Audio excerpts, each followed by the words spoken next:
तो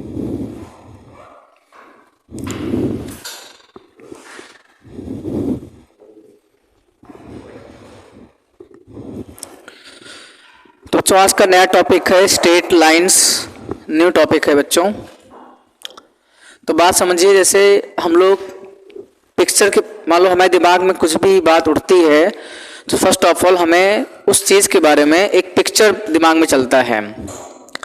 जैसे मान लो हम कुछ भी सोचते हैं, मान लो हमने किसी को, मैं सोचा 10 रुपये की मान लो कोई नोट बच्चों, आपका 10 रुपये का मान लो नोट है, तो इस नोट की भी पिक्चर दिमाग में आ जाती है। ठीक है, 100 रुपये की नोट है तो इसकी भी अपने आप में एक पिक्चर दिमाग में आती है।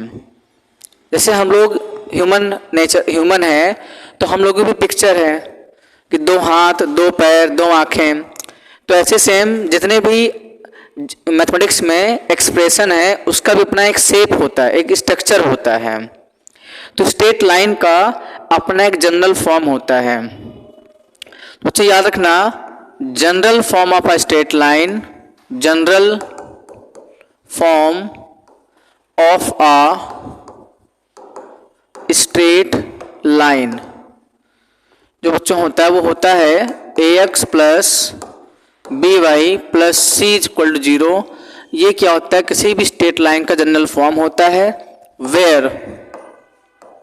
Where A B and C are real numbers but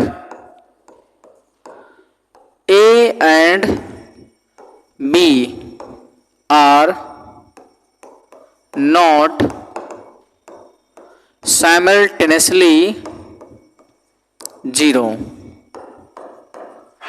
तो याद रखेंगे general form of straight line ax plus B Y plus C equal to 0 होता है, जहाँ पे बच्चे a और b जो होता है, a b c real numbers तो होते ही हैं, लेकिन ये रियल नंबर्स बच्चे a और b एक साथ 0 नहीं हो सकते। जैसे आपको पता है रियल नंबर क्या होता है, 0, 0.5, 1, 2, 3 ये सब रियल नंबर्स हैं, और नेगेटिव भी होता है, -1, -2 रियल नंबर्स होते हैं। बात एग्जाम्पल की करते हैं। बच्चों मान लो मैंने कह दिया आपके सामने 2x प्लस 7y माइनस का 100 इक्वल टू 0। ये बच्चों अपने आप में क्या है, एक स्ट्रेट लाइन है। जब आप इसकी कंपेयर करते हैं ax plus B Y plus C equal to 0 से आपने कंपेयर किया तो बच्चों इस स्टेज में आप देख रहे हैं a की वैल्यू 2 कोफिशिएंट ऑफ x, और बच्चों b की वैल्यू 7 और c क्या है आपके पास में माइनस का 100 है। और मुझे बताइए ये है क्या बच्चों, दीज आर रियल नंबर्स। बोलो, ये अपने आप में क्या है, रियल नंबर्स हैं। तो हमारे पास जो a b c की वैल्यू आएगी वो एज अ रियल नंबर ही आएगी। यहाँ पे मैंने एक लिखा हुआ है where A B C are real numbers but A and B are not simultaneously 0। A और बी एक साथ 0 नहीं हो सकते हैं, कोई एक 0 हो सकता है, आइदर ए और बी 0 हो सकता है, लेकिन ए एंड बी बोथ 0 हो, अगर दोनों 0 हो जाएंगे तो स्ट्रेट लाइन नहीं हो पाएगा। जैसे मान लो मैंने और भी एग्जाम्पल दिया, आप साथ साथ में इसको नोट कर लीजिए साथ ही साथ में, जो भी इसमें बेसिक्स हैं। इस बच्चों हमने एग्जाम्पल दिया आपके सामने, मैंने कह दिया 2x प्लस 75 इक्वल टू 0। बच्चों ये स्ट्रेट लाइन है। कैसे, आप कहेंगे सर 2x y तो है नहीं, तो 0 इंटू वाई लिख सकते हैं आप, 0 मल्टीप्लाई y लिख लीजिए, और प्लस 75 इक्वल टू 0। और आप इसकी कंपेयर करेंगे ax plus B Y plus C is equal to 0 से बच्चों आप कंपेयर करेंगे तो इस स्टेज में a की वैल्यू कितनी है 2, कोफिशिएंट ऑफ x बच्चों a की वैल्यू हो गई, कोफिशिएंट ऑफ y b की वैल्यू भी 0 हो गई, बच्चों c क्या हो गया 75। ठीक है, फिर आगे समझिए अगला एग्जाम्पल देखिए। बच्चों मान लो मैंने कह दिया आपके सामने x इक्वल टू -7 भी बच्चे अपने आप में स्ट्रेट लाइन है। 7 यहाँ ले आइए तो x प्लस 7 इक्वल टू क्या 0। बोलो भाई x को क्या लिखेंगे आप 1 इंटू एक्स, y तो है नहीं, तो आप 0 इंटू वाई लगा सकते हैं, और प्लस 7 इक्वल टू बच्चों क्या 0। आप देख रहे हैं a की वैल्यू बच्चों यहाँ पे 1 हो जाएगी, b की वैल्यू 0 हो जाएगी, c की वैल्यू 7 हो जाएगी, तो स्ट्रेट लाइन हो जाएगा। लेकिन मान लीजिए हमने कह दिया, जो भी ये बात आपको बताए हैं बच्चों, अगले एग्जाम्पल समझिए। मान लो मैंने कह दिया कि 3 = 0 स्ट्रेट लाइन क्यों नहीं है। पहली बात तो बच्चे स्टेटमेंट ही फॉल्स है, 3 कभी 0 के इक्वल हो नहीं सकता है। लेकिन जिस बच्चे को अगर कंप्लीट डेफिनेशन नहीं मालूम है, अक्सर बहुत लोग मिस्टेक करते हैं, यहाँ पे ये बात नहीं लिखते where A B C are real numbers but A and B both are, या A and B are not simultaneously 0, ये बात नहीं लिखते हैं। तो इस बात को यहाँ दिखाया जा सकता है। आप कहेंगे 3 को मैं चाहूँ तो ऐसे लिखूँ 0 into X plus 0 into Y और प्लस 3 इक्वल टू बच्चों 0। अब आप इसकी कंपेयर करेंगे A X plus B Y और प्लस सी से आप तो कंपेयर करेंगे, तो बच्चों ए की वैल्यू 0, बी की वैल्यू 0, सी की वैल्यू 3। बच्चे ये सारे क्या अपने आप में रियल नंबर्स हैं, बोलो भाई। अगर डेफिनेशन पूरी ना लिखी जाए तो ये भी एक स्ट्रेट लाइन हो जाएगा। लेकिन 3 = 0 बच्चे ये स्टेटमेंट एक ऐसा है, ये फॉल्स स्टेटमेंट है, 3 0 के इक्वल हो नहीं सकता है, इसलिए this is not a straight line. और अलग की बात है कि हमारे पास ए बी सी को रियल नंबर्स आ रही है, लेकिन जिन्होंने लिखा है definition A and B both are not simultaneously 0, दोनों एक साथ 0 नहीं हो सकते हैं। हाँ, अगर ए 0 हो गया तो बी नॉन 0 होगा, अगर बी 0 हो गया तो ए नॉन 0 हो जाएगा। ठीक है, तो ये अब तक हमने आपको स्ट्रेट लाइन की डेफिनेशन ही बता रखी है।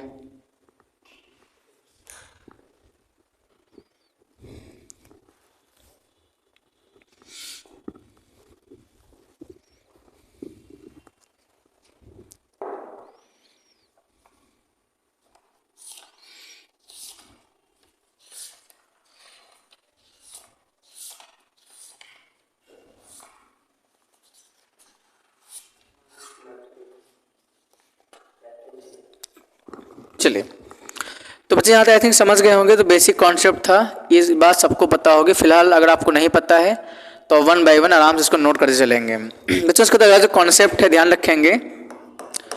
बच्चे नेक्स्ट जो कॉन्सेप्ट है वो ये है distance between 2 points, distance between 2 points. 2 point आपको दिया रहेगा, उसके बीच में डिस्टेंस कैसे निकालते हैं बात समझिए। आज की क्लास में मैक्सिमम जो कॉन्सेप्ट है हम इसी का यूज करेंगे। जैसे मान लीजिए बच्चे 2 पॉइंट है, एक पॉइंट बच्चों ये हो गया, अगला पॉइंट ये हो चुका है, पॉइंट ए और यहाँ पे पॉइंट बी। जो पॉइंट ए जो है वो x1 y1 है और जो पॉइंट बी है वो x2 y2 है। इसके बीच में बच्चे डिस्टेंस ये है, डिस्टेंस इसको हम कैपिटल डी बोल देते हैं। तो बच्चों इसका जो फार्मूला होता है याद रखेंगे, डिस्टेंस बच्चे capital D is equal to, जिसका फार्मूला होता है under root x1 minus x2 whole square और plus y1 minus y2 whole square. ये बात आप ध्यान से रखेंगे बिकॉज ज़रूरी है, फार्मूला यूज हो जाता है। इसके बाद हम अगली बात कर लेते हैं। तो डिस्टेंस का कॉन्सेप्ट हो चुका है बच्चों। अगला जो कॉन्सेप्ट है वो मिड पॉइंट का कॉन्सेप्ट है। Mid point of a line segment, of a line segment. तो किसी लाइन सेगमेंट का जो मिड पॉइंट का कॉन्सेप्ट है वो ये है, साथ में आप नोट कर चलेंगे क्योंकि सिंपल कॉन्सेप्ट है ये। मतलब जो पॉइंट ए और पॉइंट बी है, पॉइंट ए का कोऑर्डिनेट x1 y1 और पॉइंट बी का जो है बच्चों वो x2 y2 है। इसका जो मिड पॉइंट मान लीजिए वो पॉइंट m है। तो जो मिड पॉइंट m का जो फॉर्मूला होता है वो क्या होता है, x1 प्लस x2/2 और y1 प्लस y2/2। ठीक है भाई, ऐसा आपने क्लास 10th वगैरह में पढ़ा होगा ये सब। तो अब देखिए क्लास 10 से कुछ मिलता जुलता टॉपिक आपको मिलेगा यहाँ पे, लेकिन अभी आगे जो स्टार्ट करेंगे स्लोप स्टार्ट करेंगे, gradient slope of a line, तब आपको कुछ अलग से पढ़ने का मौका मिलेगा। अब बच्चे अगला जो कॉन्सेप्ट है वो सेक्शन फार्मूला, ये भी आपने क्लास 10 में पढ़ रखा है। सेक्शन फार्मूला, तो सेक्शन फार्मूला समझेंगे। सेक्शन फार्मूला दो टाइप का होता है, इंटरनल डिवीजन और एक्सटर्नल डिवीजन, राइट। तो अगर हम पहले बात करते हैं इंटरनल डिवीजन की, बात कर लेते हैं इंटरनल डिवीजन। ध्यान दीजिए, जैसे बच्चों मान लीजिए आपके पास में कोई लाइन सेगमेंट ये है, ये ए है और यहाँ पे बी है। तो पॉइंट ए का कोऑर्डिनेट x1 y1 है और पॉइंट बी का बच्चे कोऑर्डिनेट x2 y2 है। एक बच्चे कोई पॉइंट m है, याद रखेंगे पॉइंट m इसके बीचों बीच में नहीं है, पॉइंट m आ गया इसके इनसाइड पार्ट में। बच्चों ए बी को m रेशियो n में डिवाइड करता है। यहाँ मैं लिख देता हूँ point m divides internally AB in the ratio m:n। Then उसे याद रखेंगे जो कोऑर्डिनेट ऑफ m होगा, कोऑर्डिनेट ऑफ पॉइंट m, देखिए कैसे बच्चों क्रॉस मल्टीप्लाई करते हैं, मतलब इस बच्चे इस m का और n का क्रॉस मल्टीप्लाई होता है। m का पॉइंट b में, पॉइंट b के x कोऑर्डिनेट में, तो बच्चे हो जाएगा m x2 और प्लस n x1 अपॉन बच्चों क्या m प्लस n, कॉमा। ध्यान रखेंगे बच्चे m और n का दोनों पॉइंट के x कोऑर्डिनेट में क्रॉस मल्टीप्लाई होता है। फिर बच्चों m और n का ही दोनों पॉइंट के y में क्रॉस मल्टीप्लाई कर देंगे। तो इस स्टेज में यहाँ पे क्या आ जाएगा my2 plus n y1 upon बच्चों क्या m प्लस n, ठीक है। तो ये आपका इंटरनल डिवीजन का कॉन्सेप्ट है। अगर हम दूसरी बात कर लेते हैं एक्सटर्नल डिवीजन, एक्सटर्नल डिवीजन, तो बच्चों एक्सटर्नल डिवीजन में होगा क्या, ध्यान दीजिए पॉइंट में से बाहर से इसी लाइन सेगमेंट को m रेशियो n में डिवाइड करता है। जैसे अब समझिए, समझ लीजिए आपके पास में कोई लाइन सेगमेंट है a और b,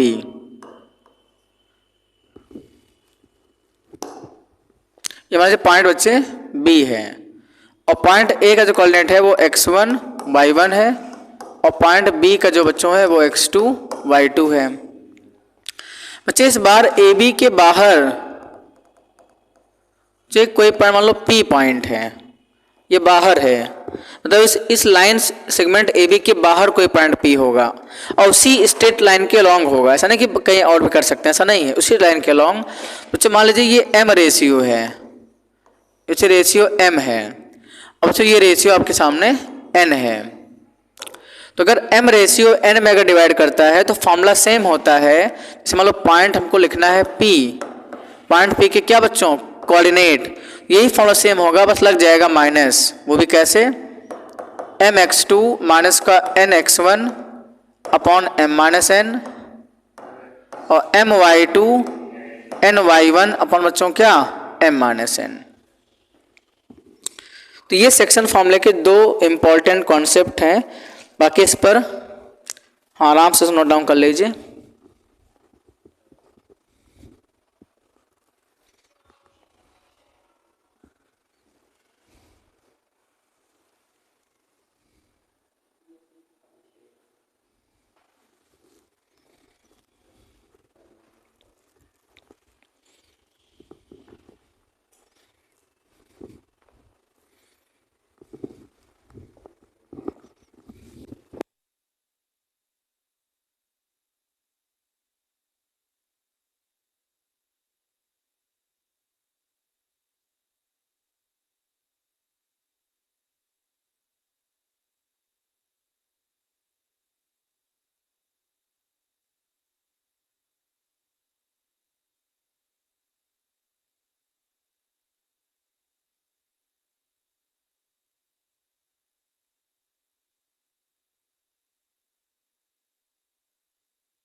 आगे बढ़ते हैं। ये तो आपको समझ में आई थिंक आ गया होगा।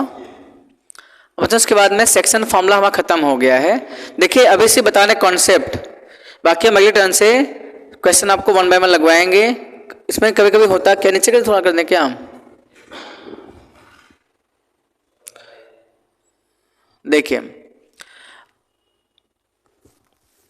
बच्चों अगला जो कॉन्सेप्ट आता है वो slope of a line segment का ही कॉन्सेप्ट है, या एरिया ऑफ ट्रायंगल की हम बात कर लेते हैं, ध्यान रखेंगे। तो जो अगला कॉन्सेप्ट है वो है area of triangle A B C, या किसी भी ट्रायंगल का नाम दे सकते हैं, दिक्कत नहीं है। तो बच्चों ट्रायंगल कैसे बनता है, अगर 3 नॉन कोलिनियर पॉइंट हों, ठीक है, if points A B and C are non collinear then triangle A B C is formed. तो जो ट्रायंगल ए बी सी आपका बन जाता है। अगर ट्रायंगल ए बी सी आपका बन गया, जैसे मान लीजिए पॉइंट्स, मान लीजिए एक ये पॉइंट है, एक बच्चे बी पॉइंट है और एक सी पॉइंट है, आप ट्रायंगल बनाएंगे, ट्रायंगल बन जाएगा। ये 3 पॉइंट्स जो आपने बनाए हैं बच्चे, ये नॉन कोलिनियर पॉइंट्स हैं। ये मान लो पॉइंट अगर स्ट्रेट लाइन पे कैसे हो गए, जब आप इससे बनाएंगे ट्रायंगल, क्या बनेगा, ट्रायंगल नहीं बनेगा। अगर बच्चों तीनों पॉइंट एक स्ट्रेट लाइन पे हो गए, इसको बोलते हैं कोलिनियर पॉइंट्स। इस स्टेज को हम क्या बोलते हैं, ये स्टेज जो है बच्चों कोलिनियर पॉइंट्स का होता है, कोलिनियर पॉइंट्स। अब बच्चों ये जो होता है स्टेज, ये आपको पता है ये होता है नॉन कोलिनियर पॉइंट का स्टेज है, राइट। तो इस स्टेज में अगर पॉइंट्स कोलिनियर है तो ट्रायंगल नहीं बनता है। अगर 3 पॉइंट्स कोलिनियर होते हैं तो ऐसे ट्रायंगल का एरिया 0 होता है। तो बच्चों इस केस में ध्यान रखेंगे, इस केस में जो एरिया आएगा, एरिया ऑफ ट्रायंगल, वो क्या आता है, 0 आता है। इसको भी आपको बताते हैं, ध्यान रखेंगे। देखिए एरिया ऑफ ट्रायंगल का फॉर्मूला जो हमारे पास आता है, मान लो ये एक ट्रायंगल हमने बना दिया है, तो ये सारे पॉइंट्स आपके सामने दिए रहेंगे, point A, point B, point सी।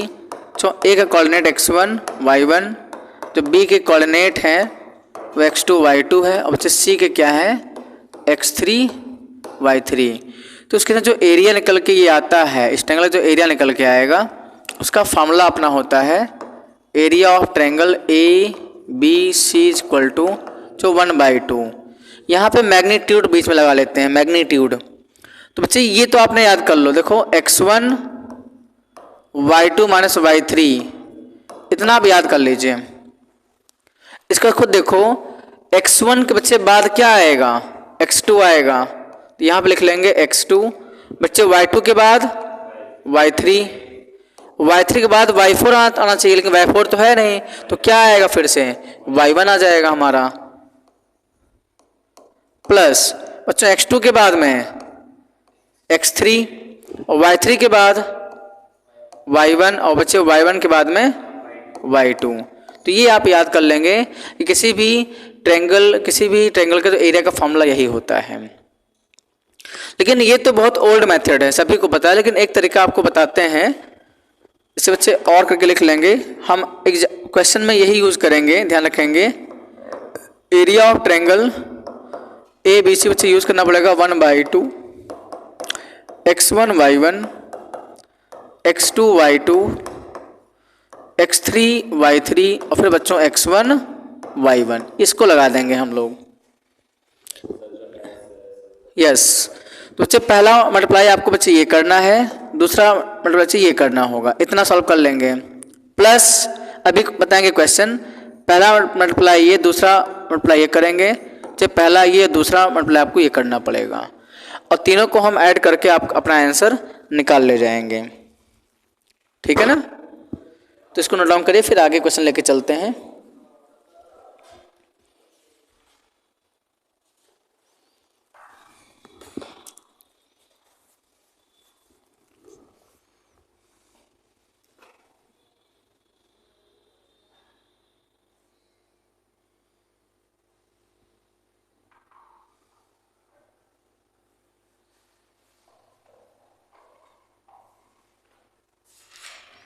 देखिए सोचो क्वेश्चन ले लिया हमने अपनी तरफ से, बल्कि एक्सरसाइज 10.1 का देखिए जो आपकी एनसीईआरटी बुक है, एक्सरसाइज 10.1। देखिए बच्चों पहला क्वेश्चन इसमें लिखा हुआ है draw a quadrilateral in the cartesian plane whose vertices are. एक आपको दिया गया है वर्टिसेस ऑफ किसका, क्वाड्रिलेटरल का दिया गया बच्चों, वो आपके सामने है -4 5, फिर बच्चों 0 7, इसके बाद में 5 और -5 है, एंड जो -4 और -2 है। कहना है कि also find its area, also find its area. तो बच्चे इस क्वाड्रिलेटरल का एरिया भी आपको बताना है। देखिए तो जो हमने फॉर्मूला बताया है, ऐसा नहीं कि आप हमेशा x1 y1 से स्टार्ट करेंगे, पहले आप इसको प्लॉट कर लेंगे। तो प्लॉट करने के बच्चे ये आपके पास में x एक्सिस और ये y एक्सिस है। तो पहला -4, 5, तो बच्चे -4 इधर होगा, -1 -2 -3 -4, बच्चे ये पॉइंट हो गया -4, 5 ऊपर जाएंगे 1 2 3 4 5। तो ये जो पॉइंट आप देख रहे हैं यही पॉइंट क्या है, -4, 5 है। 0, 7, तो बच्चे यहाँ तक 5 है तो आगे 7 यहाँ कहीं आ जाएगा, बोलो भाई 0, 7 है। 5, -5, तो बच्चे 1 2 3 4 5, -5 -1 -2 -3 -4 -5। तो ये पॉइंट जो है ये 5, -5 है। -4, -2, तो -4 तो है ही है, -1 और -2, तो ये पॉइंट क्या हो गया, -4, -2। अब सबको आप ड्रॉ कर देंगे, जैसे आपने ये ड्रॉ कर दिया, तो ये आपने ड्रॉ कर दिया है, ये ड्रॉ किया और ये ड्रॉ किया। तो बच्चा ऐसा होने पर हमारे पास में एक कोलेटरल बन जा रहा है और इसका एरिया भी आपसे निकालने के लिए बोल रहे हैं। तो बच्चे एरिया की क्या करिए, नाम दे दो, इसको नाम दे दीजिए। ये ए है, तो ये बी है, ये सी है और ये डी है। तो किसी एक डायगोनल को आप ज्वाइन कर दीजिए, किसी डायगोनल को आप ज्वाइन कर दीजिए, या तो आप एडी को ज्वाइन कर दो। अगर एक काम करें, इसको काट के बाहर निकाल दो, ट्रायंगल को ड्रॉ कर दिया, ठीक है। अब जो बना है मेरे पास कोलेटरल, उसको अगर हम काट के थोड़ा ऐसे बाहर निकालें समझने के लिए, ताकि आपको साफ साफ दिखे जो आखिर हो रहा है इसमें।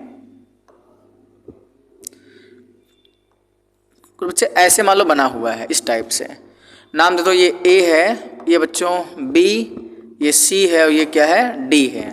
तो ए मेरे पास में क्या है, -4, 5 ए, और बी बच्चों है 0, 7, सी -4, -2, और डी बच्चों है 5, -5। अब किसी एक डायगोनल को आप ज्वाइन कर, मान लो ए डी को हमने ज्वाइन कर दिया, तो बच्चों ऐसा होने पर आपके पास में 2 ट्रायंगल बन जा रहे हैं। एक ऊपर वाला ट्रायंगल, देखिए ये ट्रायंगल, बच्चों ट्रायंगल आपके पास नीचे वाला बन जा रहा है।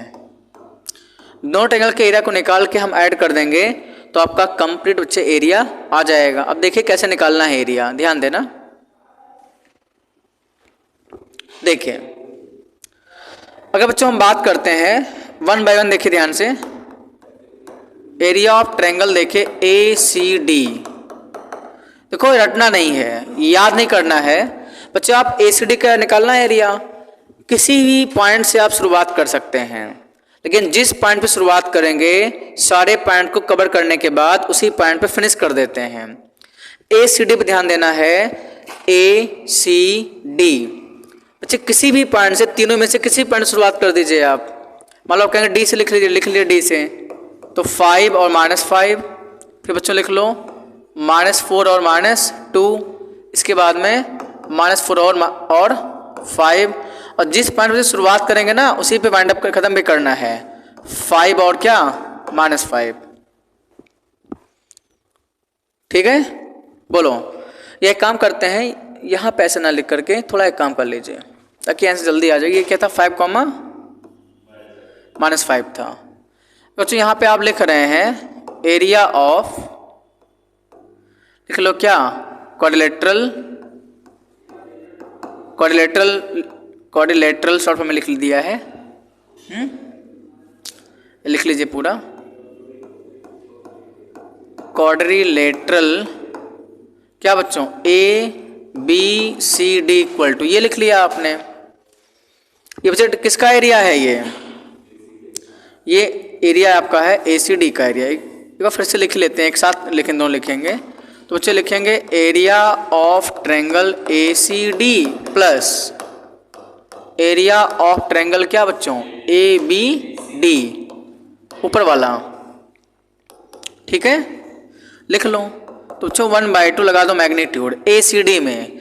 किसी भी पॉइंट शुरुआत करिए आप, तो आप कहेंगे 5 -5 बच्चों, -4 और -2, फिर -4 और 5, और यहाँ पे 5 और -5 पे आप फिनिश कर देंगे। सेम ऐसे ही क्या करना होगा ABD में भी, किसी भी पॉइंट से आप शुरुआत कर सकते हैं, दिक्कत नहीं बच्चों। ABD की हम बात करते हैं, ध्यान दीजिए। तो बच्चों ABD देखो, ये वाला ऊपर वाला लिख लो, किसी से शुरुआत कर दीजिए आप। मान लो A से शुरुआत कर रहे हैं, तो -4 और 5, फिर बच्चों 0 और 7, फिर 5 और -5, और फिर जहाँ से शुरुआत किया बच्चे उसी पॉइंट पे फिनिश भी कर देते हैं। बताओ क्लियर है? अब आप इसको ऐड कर लीजिए। क्या दोनों में 1/2 कॉमन है? ले लो कॉमन। फिर बच्चे जब एक करने तरीका होता है कि आप पहले इतना सॉल्व करेंगे, और पहले बच्चे ये होता है, ध्यान देना, पहले करेंगे फर्स्ट मल्टीप्लाई, ये होगा 5 टू जा -10, ध्यान दो इधर, ठीक है। बच्चों यहाँ पे बीच में प्लस माइनस होता है, और -5 -4 प्लस का 20, इतना सॉल्व, बच्चे इतना सॉल्व कर लीजिए। प्लस 5 4 जा -20, बीच में माइनस पहले से होगा, और 2 4 जा 8। फिर बच्चों इतना सॉल्व कर लीजिए, 5 4 जा +20 और -25, इतना हुआ। अब बच्चों ये सारा डाटा किस में है, ये बच्चे मैग्नीट्यूड में है। अगर मान लो कभी नेगेटिव भी आ गया तो उसको हम पॉजिटिव बना लेंगे। आगे समझो, ऐसे अगला देखो बच्चों, 7 4 जा -28, इतना सॉल्व करेंगे, और यहाँ पे 5 0 जा 0, 0 हो गया, यहाँ पे माइनस का 0, फिर इतना सॉल्व करिए, ये 0 हो गया, और -35, फिर बच्चों ये 25 हो गया, बोलो भाई, और माइनस का कितना बच्चों 20। ये सभी डाटा मैग्नीट्यूड में हमारा हो जाएगा, ठीक है। अब देखिए सबको एक साथ सॉल्व करना पड़ेगा, तो 1/2 बच्चे आएगा -30, बोलो, और -28, और -5, प्लस यहाँ देखिए मैग्नीट्यूड में, यहाँ पे आएगा, देख थोड़ा डायरेक्ट बात कर सकते हैं यार, ठीक है। -28 माइनस बच्चों 35, बच्चे 25 -20 +5 आ जाएगा मैग्नीट्यूड के साथ में। फिर देख लीजिए 1/2 बच्चों, ये अंदर वाला आएगा -63 आएगा विद मैग्नीट्यूड, और प्लस बच्चों आप इसको सॉल्व करेंगे तो आएगा 30, माइनस का 58 आएगा 58, और जब मॉड से बच्चे बाहर निकालेंगे तो क्या आएगा 63 और प्लस 58। अब सॉल्व कर लीजिए, 8 3 11 और 6 5 1 12, 112 आएगा। 8 3 11 का 1, 6 5 11 बच्चों आएगा 121 अपॉन बच्चों क्या 2। बस ये आंसर आ गया 121 बच्चे स्क्वायर यूनिट आपका इस सवाल का आंसर हो जाएगा, क्योंकि एरिया हमेशा स्क्वायर यूनिट में आता है। ठीक, क्लियर है?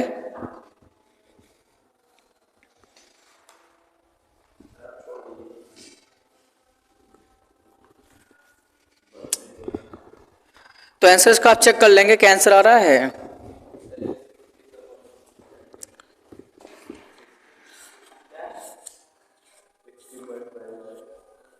यस, आ रहा है आंसर। तो ठीक बच्चों, इसको आप इतना नोट डाउन कर लीजिए, बाकी आगे क्लास नेक्स्ट टाइम में कंटिन्यू करेंगे। आराम से नोट कर लीजिए, इतना रिवाइज करके नेक्स्ट टाइम पे क्लास चलेगी आपकी।